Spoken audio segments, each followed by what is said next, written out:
இந்த கடைசி லாஸ்ட் 1 மந்த்தாக நடந்த ஒரு சில விஷயங்கள் உங்ககிட்ட நான் ஷேர் பண்ணணும்னு ஆசைப்படுறேன். இந்த 200 யூனிட் மின்சாரம், கட்டணமில்லா மின்சாரம் அறிவித்தோம்.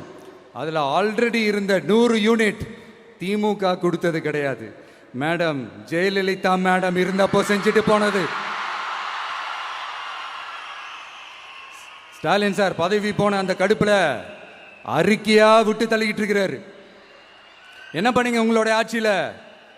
மக்கள் பணத்தை, டாஸ்மாக்ல இருந்து அடிச்ச அந்த பணத்தை, ஊழல் செஞ்ச அந்த ஃபைலை க்ளோஸ் பண்றதுக்கு அலையா அலைஞ்சிங்க.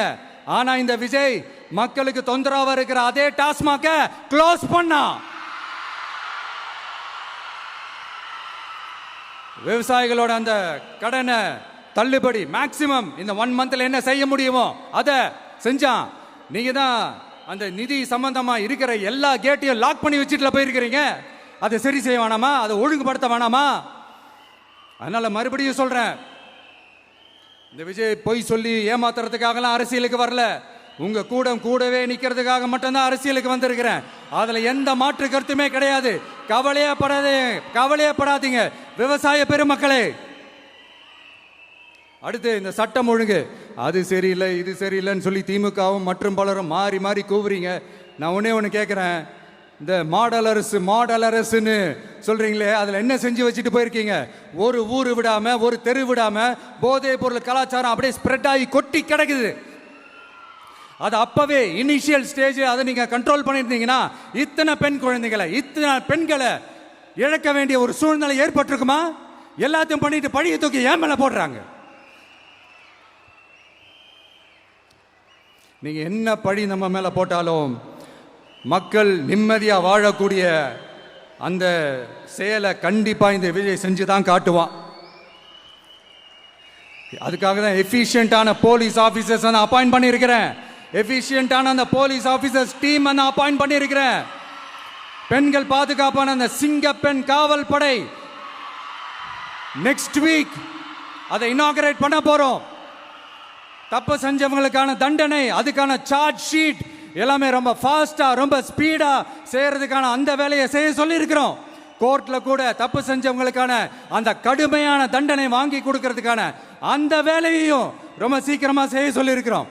அதனால நீங்க என்ன பழி நம்ம மேல போட்டாலும் உண்மையா உறுதியா மக்களுக்கு தேவையான எல்லா விஷயங்களையும் இந்த விஜய் செஞ்சு தான் காட்டுவான். இப்படியெல்லாம் நம்ம சொல்றதுனால இவங்க என்ன சொல்லுவாங்க தெரியுமா? அவங்க தான் ஆட்சியிலே இல்லையே, அப்புறம் ஏங்க அவங்கள குறை சொல்றீங்க அப்படின்னு கேட்பாங்க. வேர்ல வெந்நியை ஊத்திட்டு போனவங்கள வெளிச்சம் போட்டு காட்டாம பின்ன வேற என்ன சொல்லுவாங்க? இதெல்லாம் மக்கள் கிட்ட நம்ம தெளிவாக எடுத்து சொல்லணும் இல்லையா? அதுக்காக தான் இதெல்லாம் சொல்லிட்டு இருக்கிறேன். நம்ம மக்களுக்காக இவ்வளோ வேலை பார்க்குறோம். ஆனால் இவங்க அதையெல்லாம் விட்டுட்டு குதிரை பேரம் பண்ணுறாரு, அது பண்ணுறாரு, இது பண்ணுறாருன்னு சொல்லிட்டு தப்பா கதையெல்லாம் அடித்து விட்டுக்கிட்டு இந்த தீய சக்தியும் தீந்து போன சக்தியும்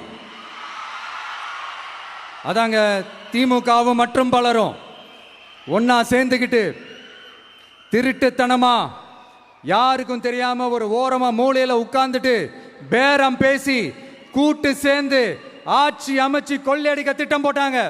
அது ஏன் தெரியுமா? உங்களோட இந்த டிவிக்கு ஆட்சி அமைஞ்சா அவங்க பொழப்பே போயிடும். அந்த கொள்ளையடிக்கிறது, லஞ்சம், ஊழல் எல்லாமே கத்தம். அதான் இந்த காரணம்.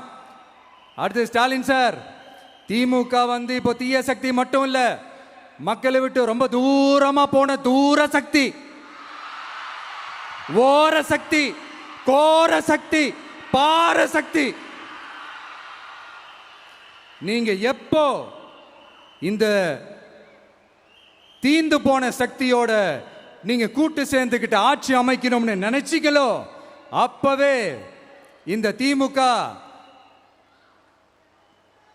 தூர்ந்து போன சக்தியாகவும் ஆயிடுச்சு.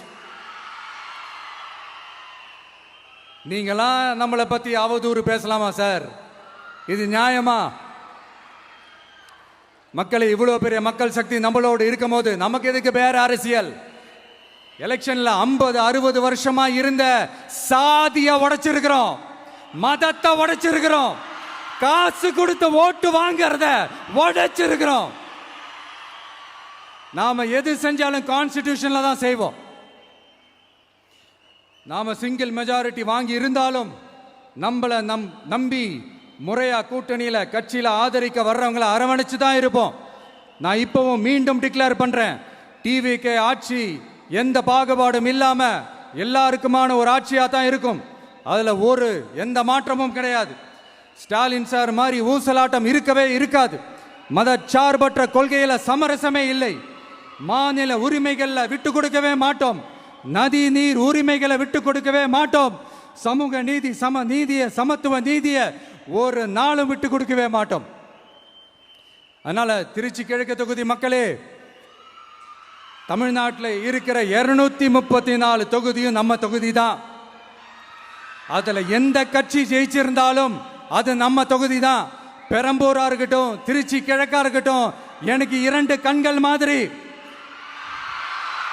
அதுலயும் திருச்சி கிழக்கு என் செல்ல புள்ள மாதிரி. அதனால வரப்போற இடைத்தேர்தல்ல உங்க வீட்டில் இருக்கிற ஒருத்தரை தான் வேட்பாளரா நிக்க வைக்க போறோம்.